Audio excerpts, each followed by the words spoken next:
Good day, writers. It is the day we return home, and we will leave Big Sandy time zone, which is God's time zone, and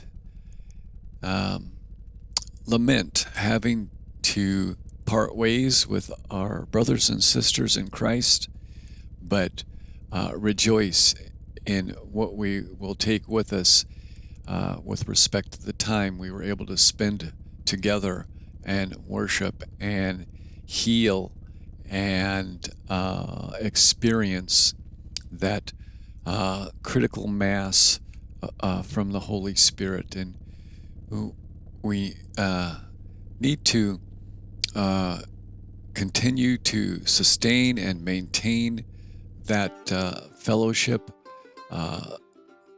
through our Sundays and our Sunday services and all the time we spend together. It is precious, and we are back on to the street surfaces now, and we'll be soon joining the throngs of Minnesotans, mostly metropolitan Twin City people, heading back home, heading back to the daily grind. But it will not be our daily grind, because we live in the now. We live in God's time, and we're going to take Big Sandy time with us, because it is with us. It is the Lord's time. But I will say,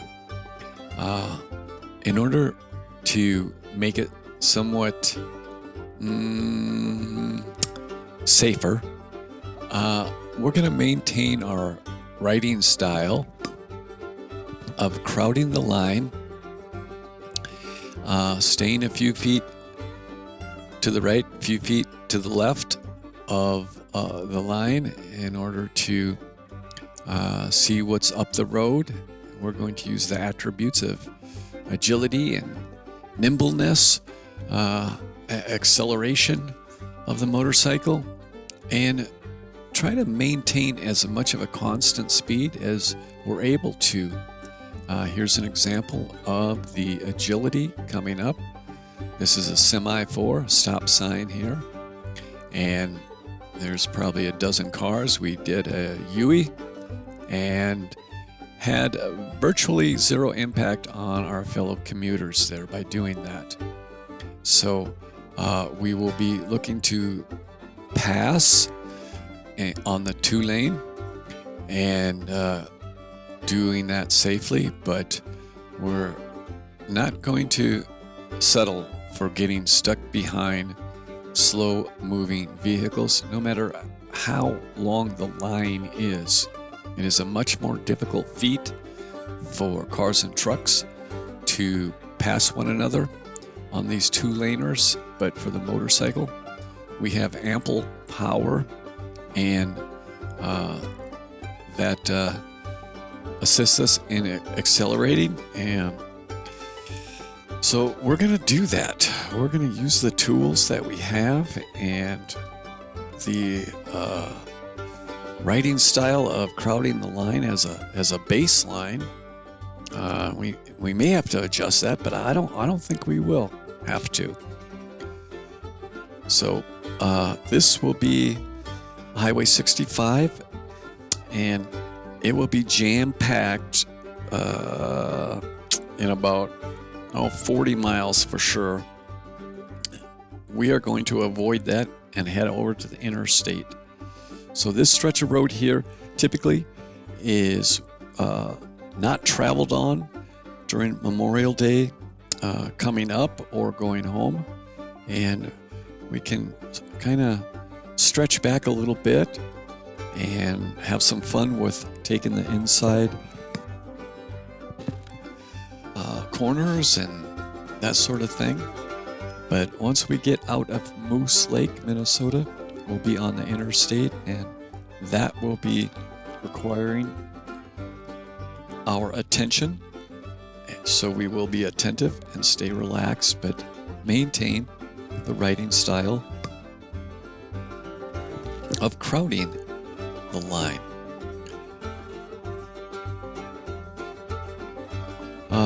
We're looking at a little bit of the technical stuff here. We're looking in the upper left, the rear view, and it is as you would see it in a rear view mirror. It is on a motorcycle, a side mirror.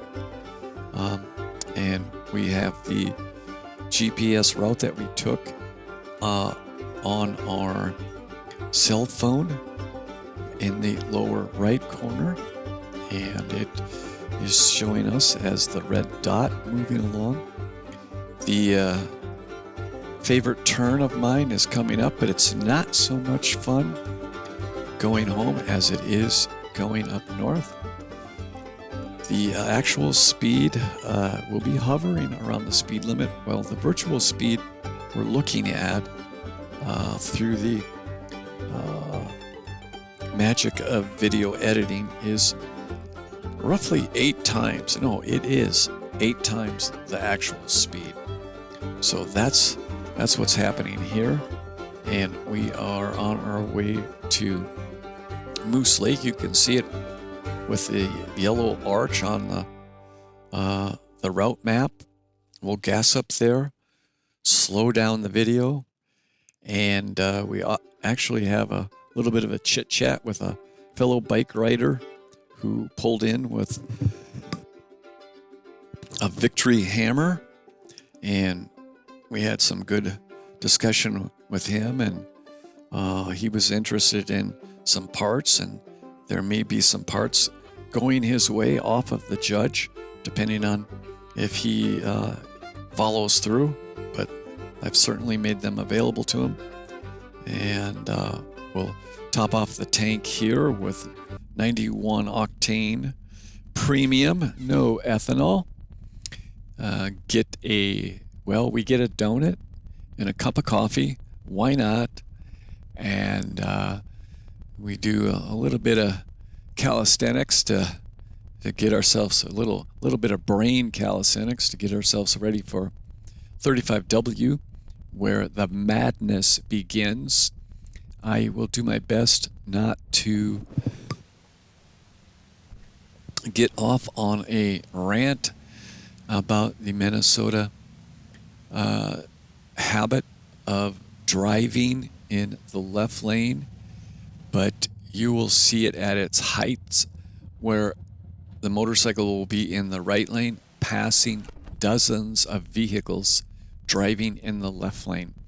Now, the guideline that I've seen really maintained pretty well across the country, at least the eastern states and up into Wyoming, South Dakota, Nebraska, the rule of hanging in the right lane and letting the faster traffic move along in the left lane is not adhered to today in Minnesota.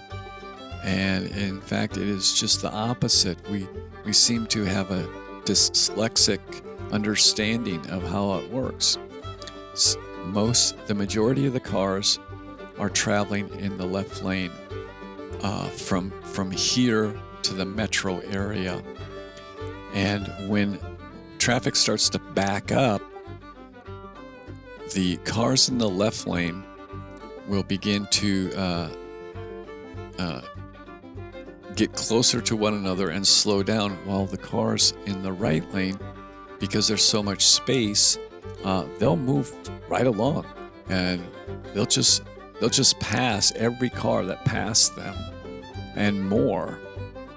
So it's sort of like two pieces of elastic that are stretching and collapsing at almost a synchronized rate, but you can jump from one to the other with the motorcycle depending on where it's at. And if it's in an expansion, you want to get in it.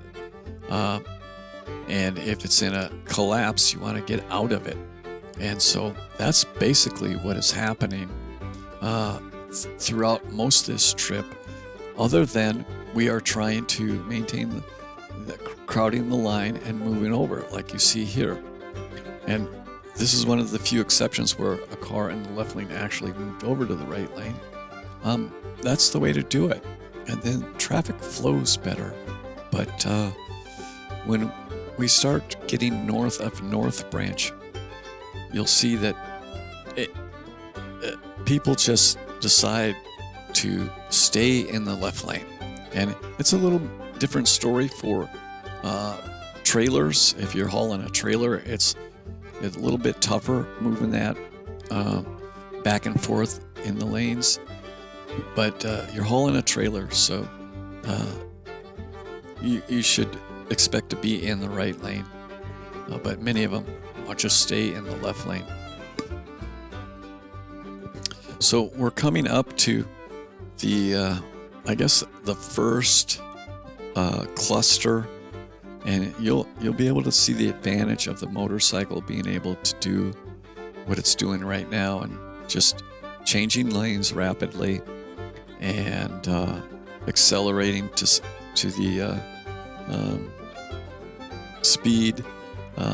So here we go, and it looks pretty even, but you can see even in this there's more gap along the right lane than there is the left lane.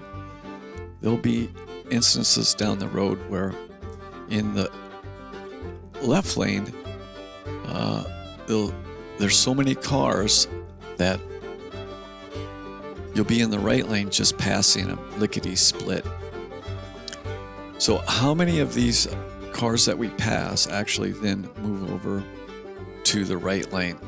It's a good question to ask, and I'm just gonna off the cuff say not very many. So we've picked up a bug up in the clouds. Not a big deal, just to let you know that it's not a dark cloud up there. But you can see the advantage of having a smaller vehicle in these congested traffic conditions. Now, you are vulnerable, so you have to be safe for yourself, and that you are.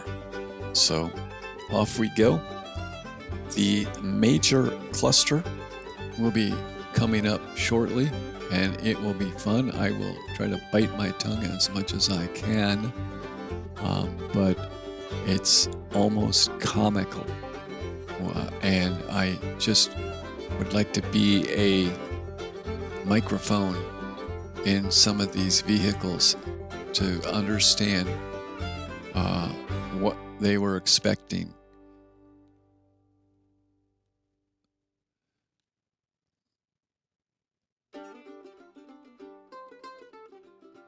So none are moving over. They're all staying put in the left lane. And these two did just fine. That's the way you want to be. I mean, let the cars that are going faster go faster. Now this white car here didn't really take kindly to the idea that the motorcycle was going to get in front of it, and it actually sped up to block, but it's not that big a deal for the motorcycle. You know, let them do what they want to do. It's going to be short-lived. You're going to find an opening, and they're not. So that's how that works out. You don't want to get into it with a car. Just blow it off, and your day in the sun will come. So here we go, where traffic is starting to slow down, and we're going to be in the right lane, just passing hordes of vehicles. And another thing I want to point out is that the high speed makes it look a little more hair-raising than it really is.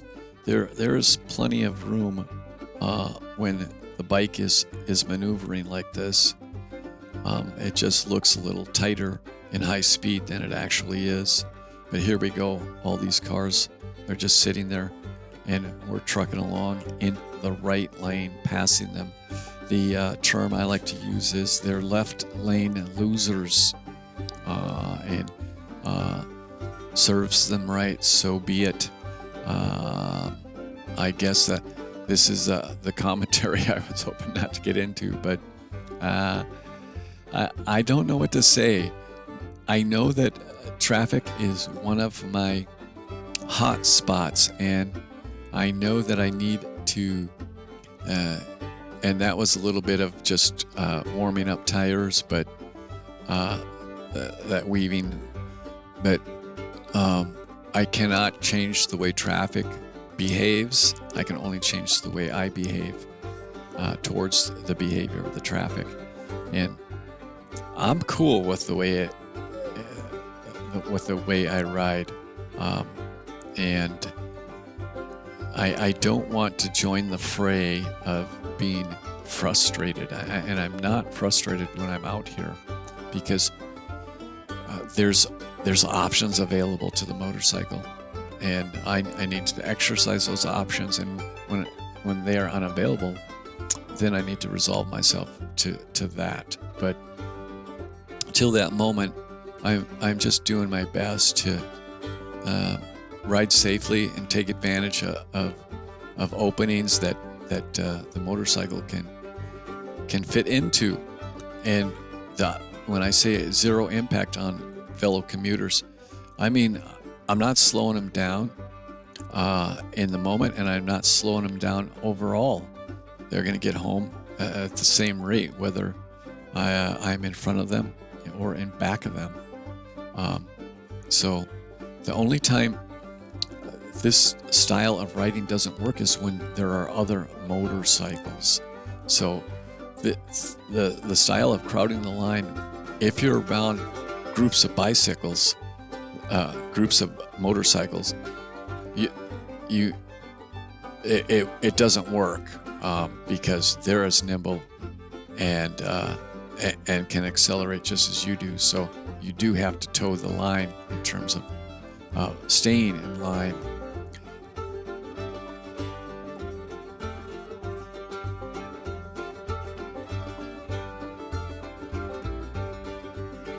Here it is.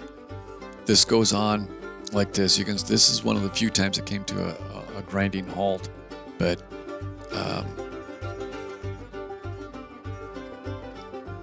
it is that idea that there's more space in the right lane. So when it collapses, you want to be in the right lane because you're going to be moving ahead. And we are, I think, Wyoming, Minnesota now. And we're going to be coming up shortly to an increased lane on the interstate where it goes from 2 to 3. It didn't make any difference. People still chose to drive in the left lane.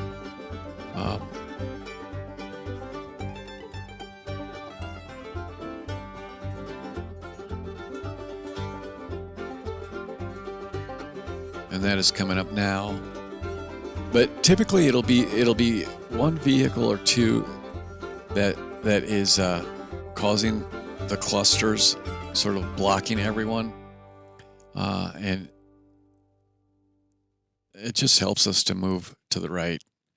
Like this guy pulling this lawnmower, he just prefers to stay in the left lane.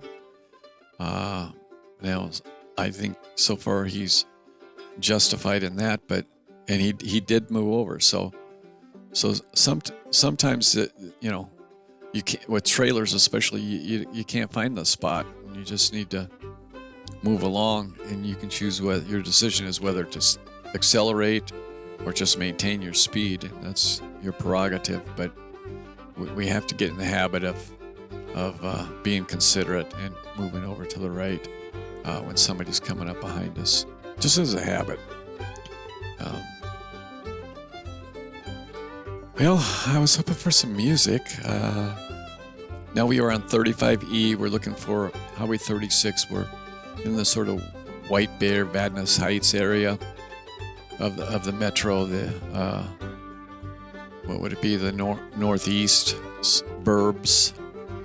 And we're going to be looking at hooking up with the 694 westbound and get back onto the 35E to 36, and well, that's that's just about it. We're just about home now. That was your ride. You did excellent. Better than I did in terms of not getting sucked into the frustration. And it was exhilarating. I hope. It is Memorial Day in the metro area, and you saw many campers and boats and cars with all kinds of outdoor gear on them, bicycles, and that was our moment in the sun. Hopefully we can bring a little sunshine to the metro area. We really need it here.